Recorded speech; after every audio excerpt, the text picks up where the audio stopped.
And guess what? They're very child and medicine friendly. Think about slow stories, slow rhythm of life, reading just because it's beautiful, because it nurtures your soul and your mind. It is, like I said, a narrative, a beautiful set of ideas, living ideas, and not just a lecture with hard facts.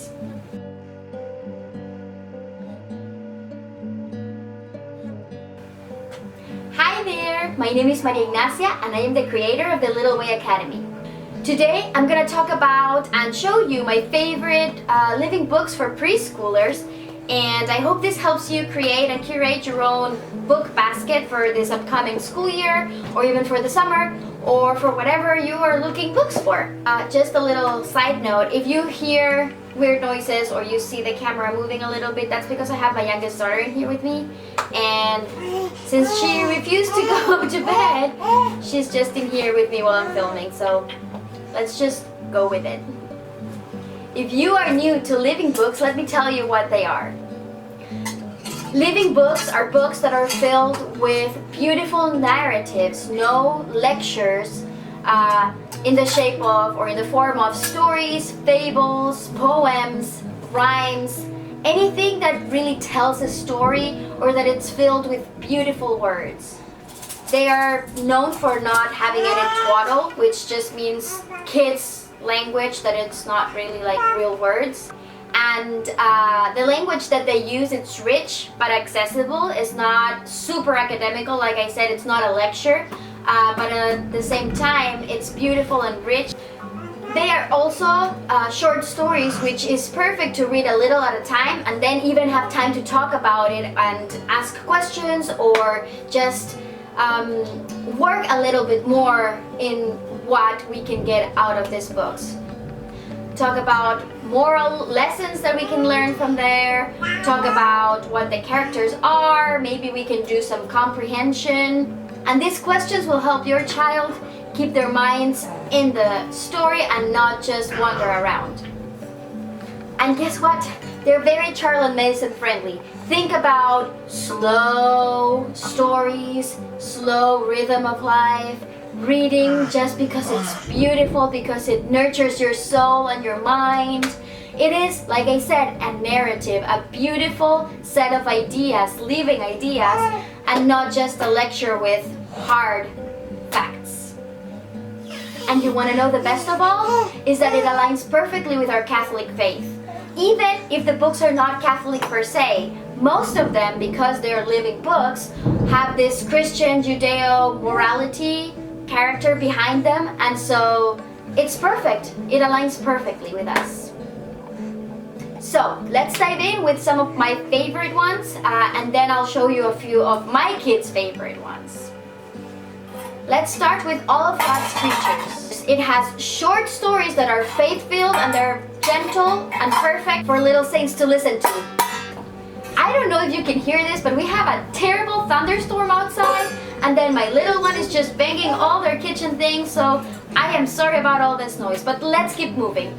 The next book is Lights of the Saint, which is short, bright, perfect little stories for our littles to listen to.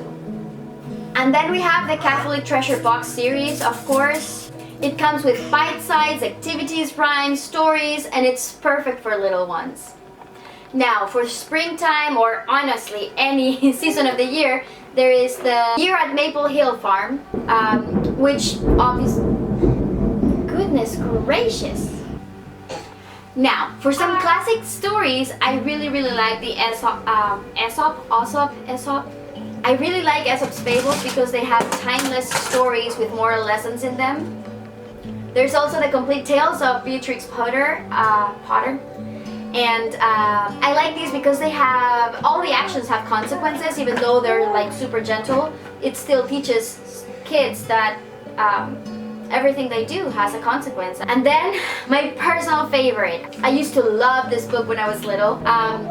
It's my first book of virtues for kids. I love this book because it has short stories and you can work on every virtue you can think of and just look at it explained in a very nice narratively way, and not just definition, period. Okay, so moving from like the more theoretical part, let's move into the ones that my kids chose, which some of them I'm a little surprised that they did, because they don't really I don't really feel like they engage as much with them as they say they did, so let's just go ahead and show them to you. The very first one, it's I Love You Forever. It's usually not covered in stickers. This is my oldest daughter's favorite book, and she wanted to decorate it because she's into that season of decorating everything. This book is so beautiful. I made up a little tune for the verse that repeats over and over again, and now they just sing it all the time, and it's beautiful. It just talks about the love of a mom for their kid, and then at the end, the kid, even though he was supposedly always asleep, shows the mother that he loves her too. Then we have God Gave Us You. It is beautiful because it tells the story of how this mama bear was expecting the little baby, and everything they did, even if it was a long wait, was because God decided to give them a little baby. Then we have this one. This is one of my favorite ones. It's Mother Goose. It's like a compilation of a bunch of kids' rhymes, children's rhymes. You can either read it as a text, like a narrative, or you can actually do it with the melody of the songs. So we have Little Bo Peep, Baba Black Sheep, we have Jack and Jill Went Up the Hill, and many others. This is one of my favorite ones because they're so short and we can just... Mama in the Moon. I wasn't sure about this one, personally, because I was like, there's not much in there, but then I started really thinking about it, and I'm glad my middle child really loves this one, and she was like, yeah, we need to show this one. It just talks about the love of a mother, but it goes a lot more in depth than I thought it did. It's a beautiful story. One of my other favorites, and this one is definitely Catholic, and it talks about the different girl or women saints. We have Joan of Arc, we have Josephine Bakhita, we have Kateri Tekakwitha, Saint Therese the Little Flower, and some more.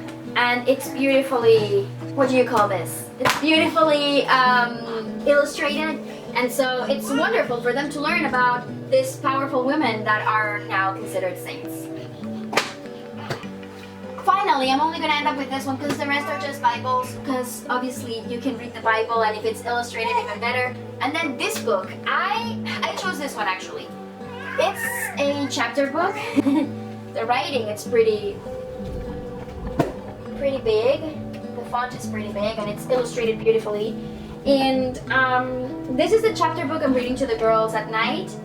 It's just very, very short stories. It's called This Is Our Family. It's the new edition, but I'm pretty sure this was like 40, 50 years ago. So I don't know if they have a newer edition or not.